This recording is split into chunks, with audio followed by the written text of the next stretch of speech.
মহানগৰীৰ পশু চিকিৎসা বিজ্ঞান মহাবিদ্যালয়ৰ প্ৰেক্ষাগৃহত ২৬ সংখ্যক ভেটেৰিনেৰী পেঞ্চনাৰ্ছ ফৰামৰ বাৰ্ষিক অধিৱেশন বিজ্ঞান বিষয়ক আলোচনা পশুপালন আৰু পশু চিকিৎসা বিষয়ক কৃষকৰ মাজত সজাগতা সৃষ্টি প্ৰাকৃতিক দুৰ্যোগত পশুপালকক সাহায্য প্ৰদানকে ধৰি কেইবাটাও উদ্দেশ্যে অনুষ্ঠিত হয় এই অধিৱেশন। অনুষ্ঠানত মুখ্য অতিথি হিচাপে উপস্থিত থাকে অসম পশু চিকিৎসা আৰু মীন বিশ্ববিদ্যালয়ৰ প্ৰথম উপাচাৰ্য অধ্যাপক ডক্টৰ নিৰঞ্জন কলিতা। লগতে উপস্থিত থাকে বড়োলেণ্ড বিশ্ববিদ্যালয়ৰ প্ৰাক্তন উপাচাৰ্য ডক্টৰ মোহনলাল ব্ৰহ্ম, পশুপালন আৰু পশু চিকিৎসা বিভাগৰ সঞ্চালক ডক্টৰ জয়ন্ত কুমাৰ গোস্বামীকে ধৰি বহুকেইজন বিশিষ্ট ব্যক্তি।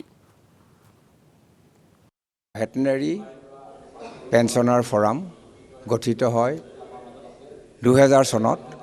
২০০০ চনত কেইজনমান স্বনামধন্য ভেটেনেৰী ভেটেনেৰিয়ানৰ পৃষ্ঠপোষকতাত এই অনুষ্ঠানটো গঠন হয়।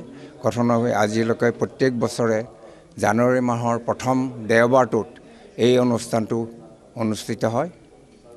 আৰু এইবাৰ এটা বিশেষত্ব হ'ল যে ভেটেনেৰী আৰু ফিচাৰী ইউনিভাৰ্চিটিৰ গঠন হোৱাৰ পিছত এই প্ৰথমবাৰৰ বাবে ভেটেনেৰী আৰু ফিচাৰী ইউনিভাৰ্চিটি এই সৌজন্যত ভেটেনেৰী পেঞ্চনাৰ ফৰামে এই অনুষ্ঠানটো কলেজ অফ ভেটেনেৰী ছায়েন্সৰ প্ৰেক্ষাগৃহত অনুষ্ঠিত কৰিছে।